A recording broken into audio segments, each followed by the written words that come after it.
어린이들, 청소년들 선생님과 같이 이동하겠습니다.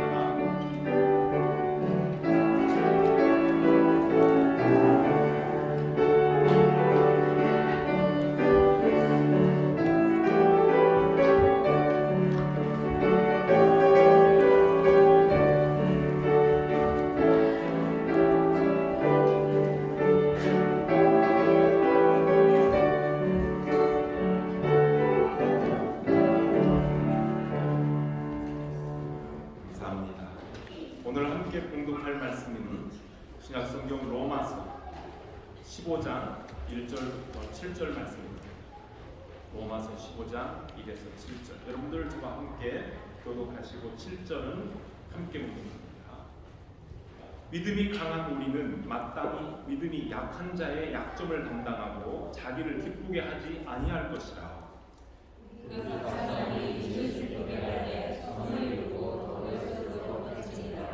그리스도께서도 자기를 기쁘게 하지 아니하셨나니 기록된 바 주를 비방하는 자들의 비방이 내게 미쳤나이다 함과 같으니라. 무엇인지 전에 그러기만은 우리의 돈을 위하여 그렇게 것이니 우리로 하여금 인내로 돕는 성령의 이유로 소망을 가지게 함이니라.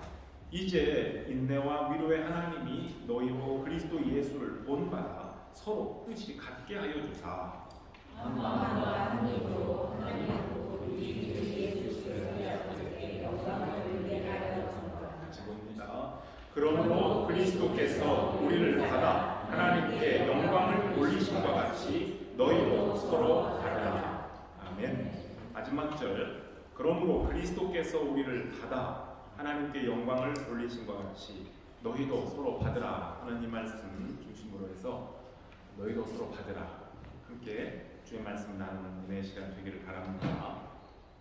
지난 주일에 고린도전서 8장을 중심으로 사랑은 덕을 세운다는 말씀을 드렸었습니다. 고린도 교회 성도들이 우상의 제물을 음식을 먹는 일로 서로 의견이 나누었을 때에 먹어도 된다, 먹으면 안 된다 이렇게 의견들이 갈렸을 때에 사도 바울은 지식과 사랑, 즉 지식을 가진 자유와 형제의 사랑이라는 원리를 따라서 너희가 사랑으로 서로 하나가 되라고 권면을 했었습니다. 우상은 하나님 앞에서 아무것도 아니라는 것을 잘 알고 있는 성도는 우상에게 드려진 어떤 음식이라도 거리낌 없이 먹어도 된다는 확실한 지식이 있었습니다. 그러나 모든 음식을 먹을 수 있는 자유는 있지만 혹시라도 그런 지식이 없기 때문에 양심의 거리낌을 가지고 우상의 음식을 먹는 연약한 형제가 있다면 바울이 말하기를 나는 그 형제를 위하여 그가 걸려 넘어지지 않도록 하기 위하여서 나는 나의 자유를 다 포기하고 나는 고기를 먹지 않겠다 이런 선언을 했었어요. 이것이 곧 그리스도인의 사랑, 그리스도인의 사랑이라는 말씀을 지난주에 드렸습니다. 사랑이 없는 지식은 나를 교만한 사람이 되게 하지만 사랑은 모든 이들에게 덕을 세웁니다.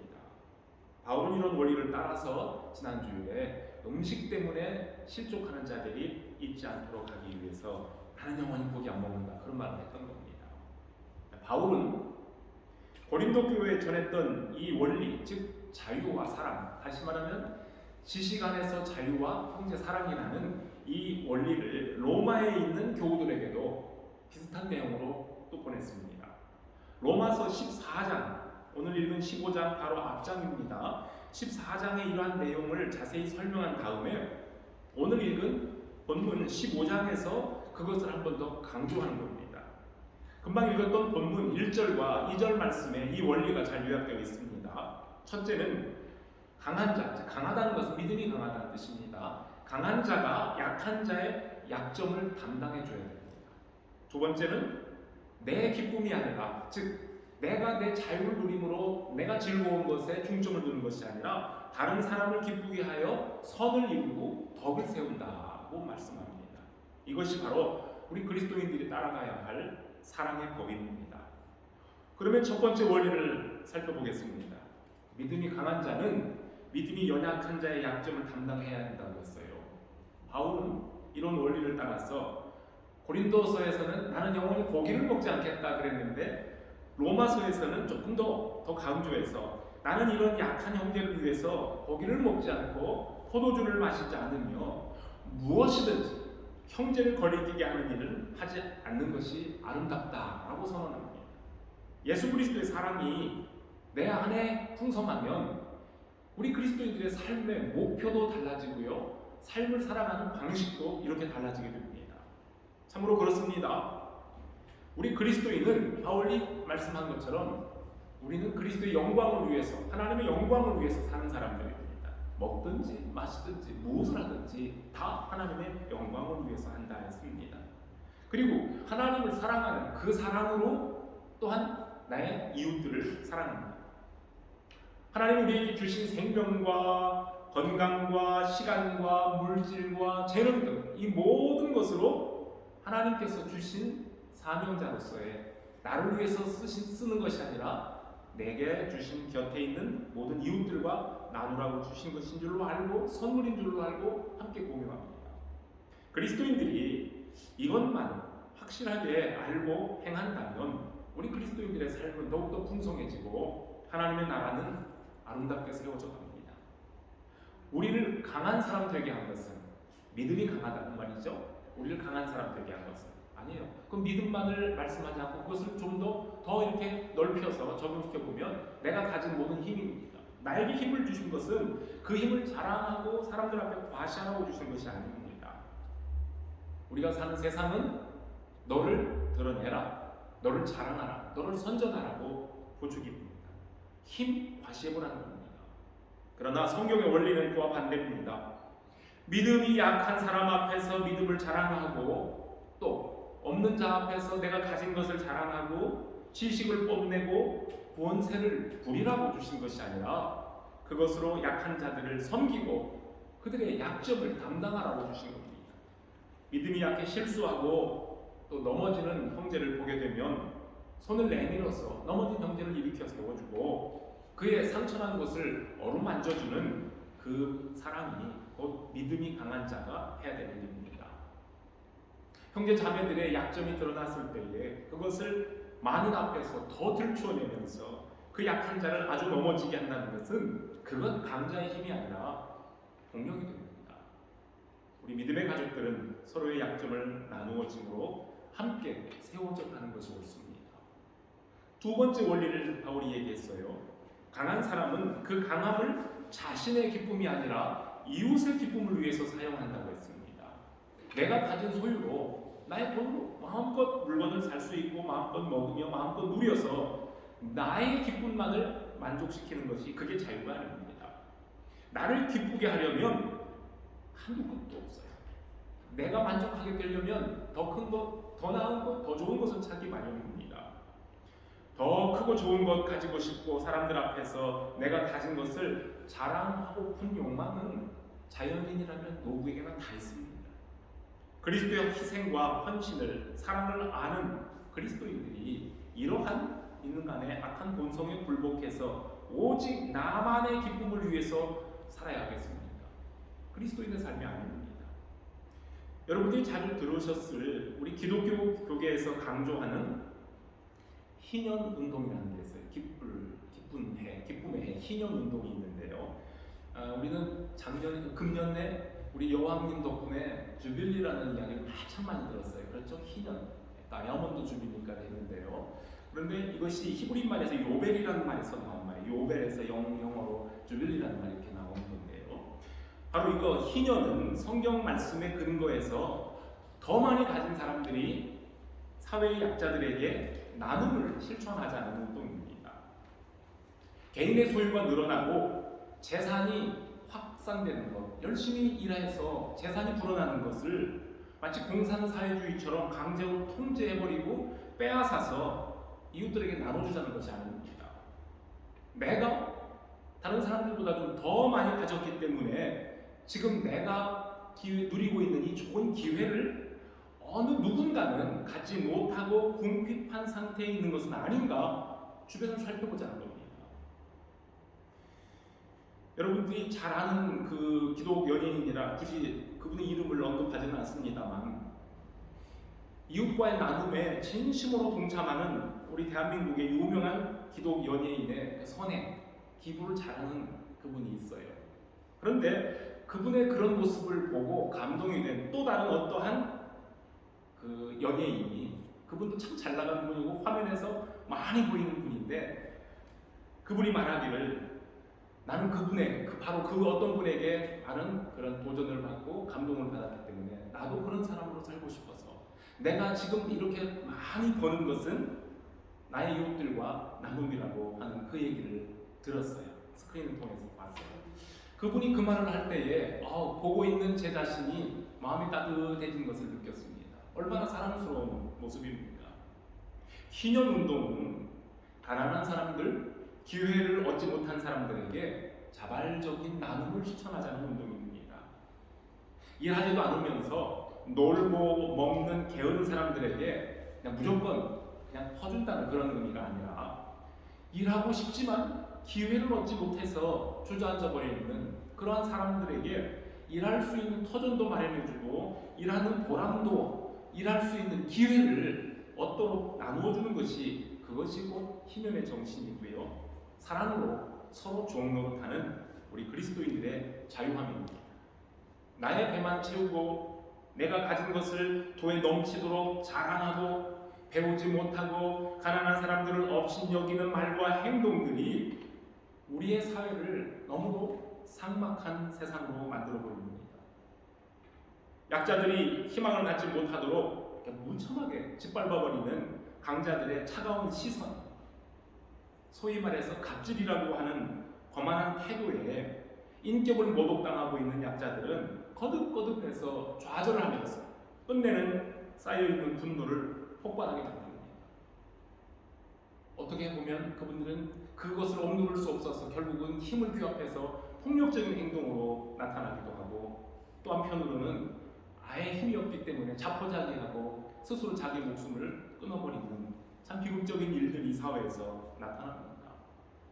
갈수록 거칠어지는 세상에서 나 자신을 지키려고 더 많은 돈과 더 높은 학력과 더 높은 지위로 더욱 높고 견고한 방어벽을 쌓으려고 하기 전에 우리 이웃들에게 사랑과 관심을 가지는 일부터 먼저 시작해야, 그것이 옳은 사회로 우리 그리스도인들이 앞장서야 될 일 아니겠습니까? 이웃을 기쁘게 하라는 것이 무조건 다른 사람들의 마음에 들도록 하라는 말은 아니에요. 오늘 이 성경에서 나의 기쁨보다 이웃의 기쁨을 먼저 생각하라는 것은, 이 일은 나쁘다, 이건 나쁜 일인 줄 알면서도 그 사람의 어떤 사람의 비율을 맞추면서 악에 가담하고 협력하는 그것을 가리켜 이웃을 기쁘게 하는 일이라고 하지 않습니다. 이웃을 기쁘게 하되 선을 이루고 덕을 세우기 위해서 그렇게 하라는 그 말씀을 성경에서 강조합니다. 오늘 성경 말씀이 전하는 그리스도인의 삶의 원리, 이 사랑의 원리는 이 세상에서 말하는 도덕적이거나 또는 휴머니즘 차원을 넘어서는 겁니다. 이것은 예수 그리스도의 사랑에서 나오는 명령입니다. 사도 바울은 오늘 본문 3절에서 그랬어요. 3절 이하에서 이 내용을 강조합니다. 힘주어 강조합니다. 어떻게 해요? 예수님이 먼저 하셨으니 우리도 그를 본받아 그렇게 살아야 한다는 겁니다. 내가 주께로부터 받았던 갚을 수 없는 놀라운 은혜가, 큰 사랑이 있기 때문에 우리는 먼저 받은 그 사랑의 빚을 이웃들에게 갚으며 살아가는 사람들입니다. 그렇습니다. 예수 그리스도께서 자신을 기쁘게 하지 아니하시고 아버지의 뜻을 따라 세상에 사람으로 오셔서 사람들을 섬기셨습니다. 하늘의 영광을 사양하시고 세상으로 오신 주님은 죄인들을 위하여 자신의 몸을 십자가에서 내어 주셨습니다. 우리의 기쁨을 위해서요. 바로 그것은 저와 여러분들의 기쁨을 위해서 하늘의 권세를 내려놓으신 예수 그리스도의 그 본을 따라서 우리도 그렇게 살아야 됩니다. 주님이 나를 용서하신 것처럼 주님이 우리에게 하신 대로 우리가 서로 용납하는 것이 옳습니다. 벌써 오래전에 고인이 되신 오늘의 교회의 하용주 목사님의 로마서 강해 설교에 이런 말씀이 나와요. 그분이 이런 글을 쓰셨어요.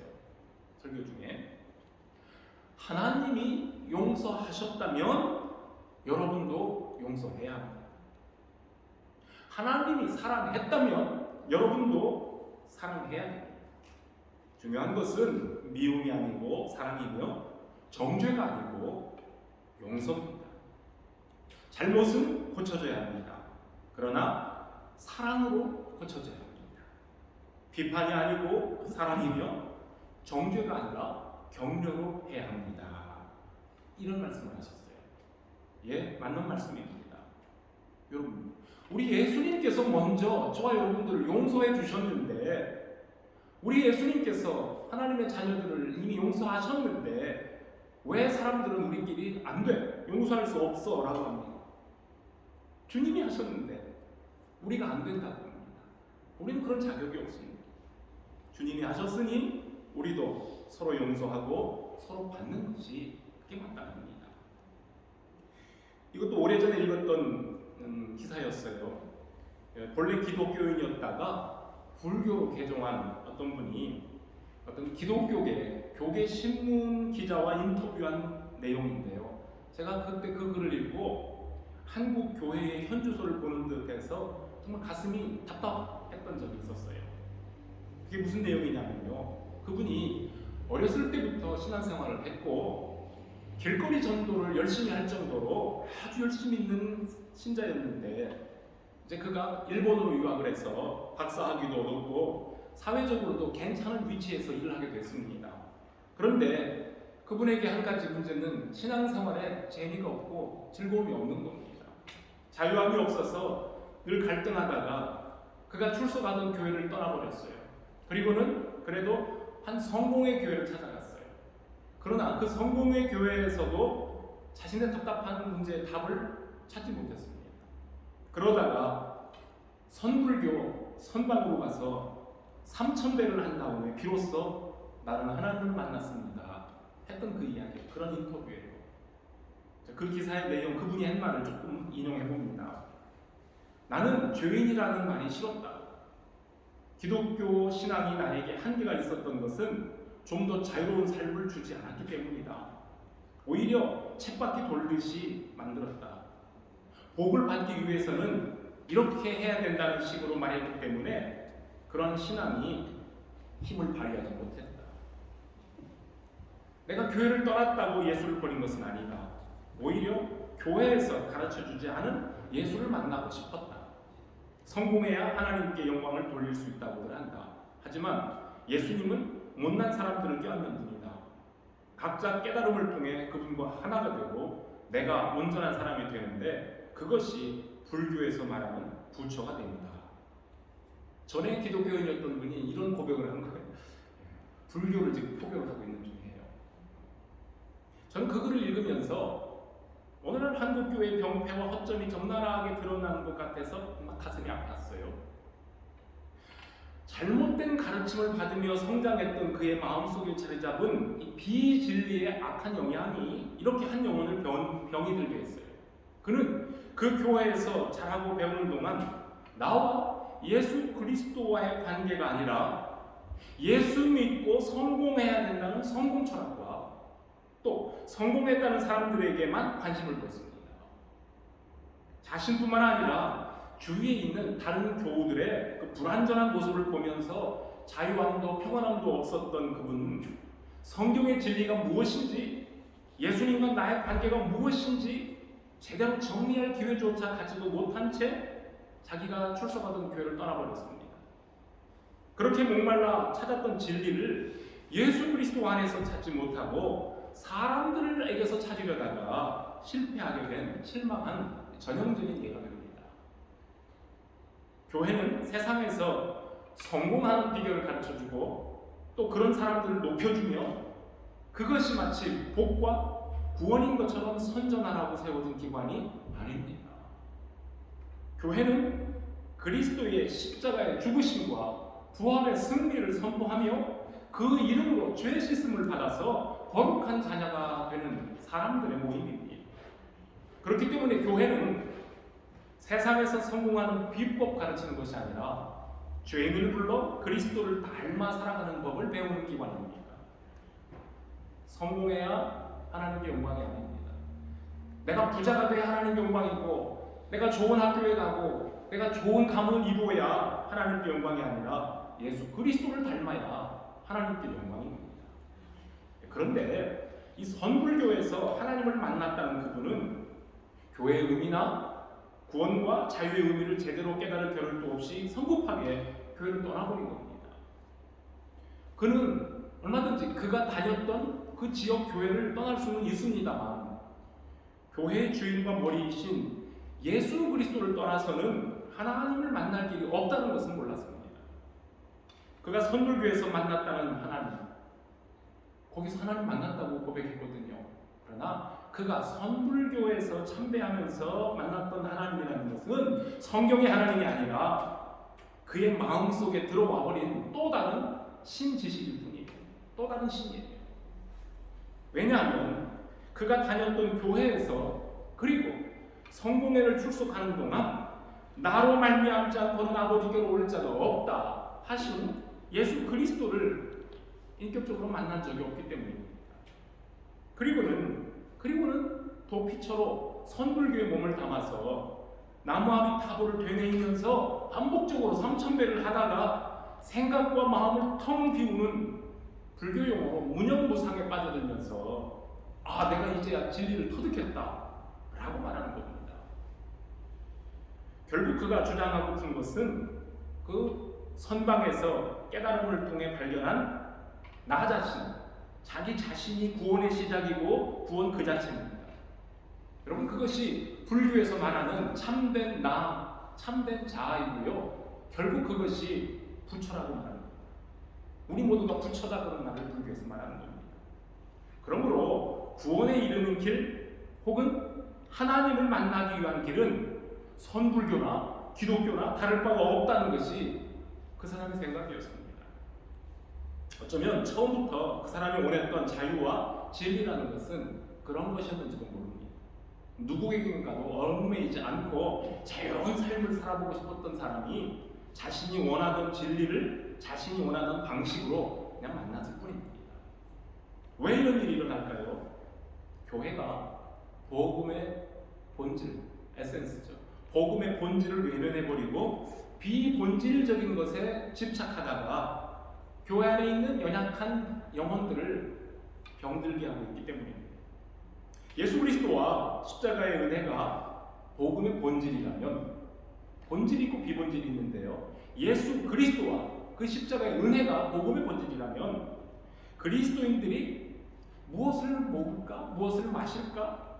어느 날이 더 중요하고 덜 중요할까? 이러한 문제들은, 주제들은 2차적이며 비본질적인 문제입니다. 어떤 식으로 찬송해야 되고 어떤 식으로 기도하고 말씀을 묵상해야 될까? 주일 예배는 1시간이면 족할까? 아니야, 너무 짧아. 2시간을 드려야 될까? 이런 비본질적인 부분에서는 서로 교회마다 다를 수 있습니다. 너무 이것은 나이브한 예가 될지 모르겠는데요. 어떤 사람은 고기를 먹을 수 있어요. 물론 성경에서 말하는 대로 우상 제물에 바쳐진 고기일 수도 있어요. 그러나 채식주의자가 있고 육식주의자도 있는 거예요. 어떤 사람은 고기든 뭐든 다 먹을 수 있지만 어떤 사람은 채소만 먹기도 합니다. 어떤 사람은 음식을 막 자극적으로 짜고 맵게도 먹기도 하지만 어떤 이들은 달고 싱겁게 먹기도 합니다. 사람마다 식성이 다르고 식습관이 다릅니다. 그런데 나의 기준에 맞춰서 당신은 왜 그렇게 음식을 짜게 먹어? 왜 이렇게 맵게 먹어? 그거 잘못됐어 라고 비판할 수 있는 것이 아닙니다. 그냥 내 입에, 내 입맛에 그 음식이 맞지 않을 뿐이지 내가 항상 옳은 것은 아니기 때문입니다. 사도 바울은 로마와 고린도에 있는 교우들에게 이러한 비본질적인 문제로 의견이 충돌해서 서로 갈라지지 말고 사랑으로 서로 용납하며 본질적인 주제이신 예수 그리스도 안에서 서로 하나가 되라고 요구합니다. 예수 믿으면 성공해야 하고 정상으로 올라서야 하고 부자가 되어야 하나님 영광이 된다는 주장은 그러니까 그건 복음의 본질이 아니라 그건 성공 철학에 불과합니다. 예수 그리스도는 온데간데 없고 비본질적인 성공 철학이 난무해서 성공하지 못한 영혼들을 초조하게 만들고 불안하고 당황하게 만드는 교회가 얼마나 큰 잘못을 저지르고 있는지 교회는 회개해야 됩니다. 성공신학, 성공복음에 사로잡힌 많은 사람들이 비교적으로 상대적으로 다른 사람들보다 성공하지 못해서 막 바닥을 치고 바닥을 헤매고 다닐 때에 비교의식과 죄책감에 눌려서 쓰린 가슴을 안고 기쁨도 없는 신앙생활을 하고 있습니다. 어떻게 그 가운데 기쁨이 있겠습니까? 여러분, 내가 소속해 있는 교회가 지향하는 목표에 내가 적극적으로 동참하지 못하고 목표 달성을 위해서 내가 기여하는 것이, 헌신하는 것이 미미하다고 생각될 때에 막 밀려 들어오는 죄책감, 부담감은 우리 그리스도인들로 하여금 신앙생활의 자유함과 평안함을 빼앗아갑니다. 예수 그리스도를 나의 구주로 만나기도 전에 먼저 이런 식으로 교회 안에서 막 부딪히는 복잡한 인간관계나 시간과 물질의 부담은 교회에 대한 부담감을 부정적인 생각을 낳게 하고 나를 예수 그리스도로부터 점점점 멀어지게 만듭니다. 이런 이유로 교회에 대한 염증과 불만을 가지고 떠나간 사람들이 얼마나 많겠습니까? 한국에서 유행하는 기독교계 그 유행어가 있죠.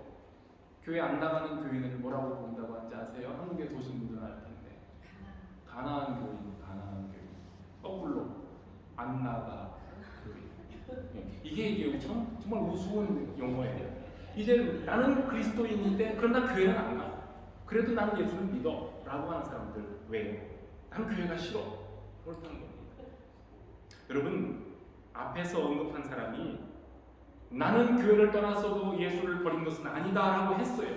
그러나 결국은 그는 교회가 아닌 다른 공동체에 가서, 그것도 선불교회에 가서 하나님을 만났다고 막 당당하게 간증을 하고 있으니 그 말을 들으니까 가슴이 더 답답한 거예요. 본인이 몸담고 있던 지역 교회가 혹시 불완전했다면 그보다 더 건강한 또 다른 교회를 찾을 수도 있었을 겁니다. 아마 그래서 그분이 성공회를 찾아갔을 거예요. 그런데 거기서도 답을 얻지 못해서 결국 교회를 떠났다고 하니, 자 그렇다면 그분이 원했던 교회라는 과연 무엇이겠습니까? 그분이 그랬죠. 나는 죄인이다 라는 말을 듣기 싫었다고 했습니다. 여러분, 내가 죄인이라는 깨달음도 없으면 당연히 자신의 죄 문제에 대하여서 심각하게 깊은 고뇌도 없는 거고요. 그렇다면 나의 죄를 대신하신 예수 그리스도가 필요하지도 않습니다. 그렇기 때문에 그런 사람들이 아주 자유로운 생각, 사고의 날개를 펼치고 현세와 상상세계를 막 넘나드는 사색에 빠져들었다가 어느 순간 갑자기 뻥 하고 오, 내가 신과 하나가 됐어. 나는 이제 신인 하빌체야. 나는 득도했어. 이렇게 엉뚱한 소리를 하는 겁니다. 교회에 실망했던 그 사람은 교회를 떠날 것이 아니라 먼저 길이요 진리요 생명이신 예수 그리스도를 만났어야 됩니다. 그 다음에 그리고 교회는 그리스도의 복음을 온전히 나누고 전하는 교회가 되어야 했습니다. 그래서 교회는 믿음이 강한 자와 약한 자가 함께 주 안에서 하나가 되어야 되고 서로를 용납하는 공동체가 되어야 합니다. 부자와 가난한 사람, 고학력자와 저학력자, 고위직에 있는 사람과 낮은 자리에 있는 사람이 주 안에서 한 가족으로 받아져야 됩니다. 어떻게 그것이 가능합니까? 오늘 본문의 말씀처럼 강한 자가 약한 자의 약점을 담당해주고 자기의 기쁨을 위해 살지 아니하고 다른 사람의 기쁨을 위해 살 때 이루어집니다. 그게 그리스도의 사랑이며 복음의 내용입니다. 영국의 유명한 설교가 존 스토튼 목사님은 17세기의 신학자였던 멜데니우스가 했던 말, 본질적인 것에는 일치를, 비본질적인 것들에서는 자유를, 모든 것에서 사랑을 이라고 했던 이 말을 인용하면서 오늘 우리가 읽고 있는 로마서 해석을, 주석을 그렇게 썼어요. 사랑의 원리를 강조하는데 뭐라고 했냐면요, 너희가 서로를 받으라 하는 말씀은 바로 이 원리, 그 사랑의 원리를 실천할 때 이루어진다는 겁니다.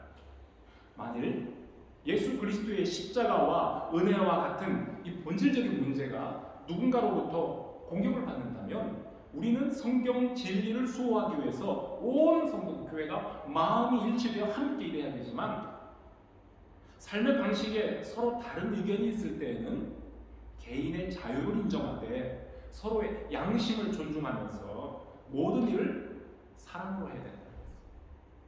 이것이 오늘의 말씀의 원리입니다. 사랑은 약한 형제를 위해서 나의 권리와 자유를 절제하는 데까지 나아가게 됩니다. 우리 주님이 바로 이런 모범을 보여주셨습니다. 하늘 영광 버리고 우리를 위해 낮고 낮은 자리로 내려와 주셨으며 십자가에서 죽어주심으로 우리를 받아주셨습니다. 그리스도께서 죄인이었던 우리를 받아서 리시브 또는 억셉트 했어요. 우리를 받아주신 거예요. 받아서 하나님께 영광을 돌리셨던 것처럼 우리도 주님을 닮아 서로 용납하여 하나님께 영광을 돌리는 것이 마땅합니다. 예수께서 나를 받아주셨으니 나도 이웃을 있는 그대로 받아들이는 겁니다. 하나님은 우리를 죄로부터 구원하셔서 뿐만 아니라 결함이 있는 우리의 모습 그대로 받으시며 당신의 뜻을 이루어 가십니다. 하나님이 나를 사랑하시고 나를 받아주시고 나에게 복을 주신 것은 그러므로 나의 유익만을 위한 것이 아니라 항상 기억해야 됩니다. 나를 부르신 까닭은 나를 통하여 다른 사람들에게 그 복을 나누시기 위함이다 라는 겁니다.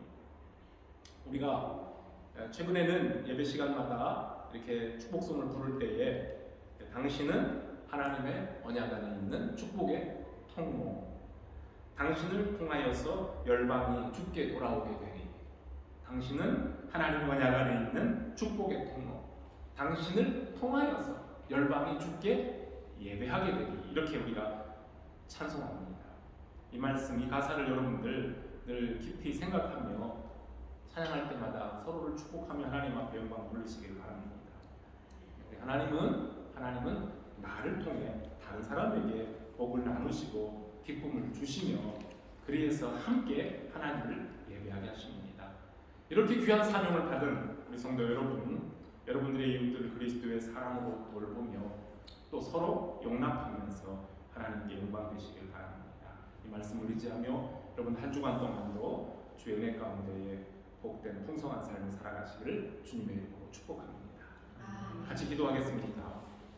하나님 아버지 감사합니다. 연약한 저희들을 불러 하나님의 자녀 삼으시고 또는 하나님의 일꾼 삼아주심을 감사합니다. 우리가 완전한 사람이었기 아니라 연약한 그대로 보시고 예수 그리스도 안에서 우리를 불러주셨음을 감사합니다. 우리를 품어주셨음을 감사합니다. 주님께서 우리를 받아주신 대로 우리 또한 내 곁에 두신 우리 이웃들을 사랑으로 받는 종들 되게 해주시기 원합니다. 내 가족들을 사랑으로 받고 내 믿음의 형제 자매들을 사랑으로 받고 교회 밖에 있는 주를 알지 못하는 영혼들을 불쌍히 여기며 그들을 주의 사랑으로 받아들여서 서로 용납하며 하나님의 나라를 세워가는 믿음의 종들 한 주간 동안도 이 은혜 가운데 승리하는 삶을 살게 하여 주시옵소서. 예수 그리스도의 이름으로 기도합니다. 아멘. 자리에서 일어나셔서 우리 마지막 찬송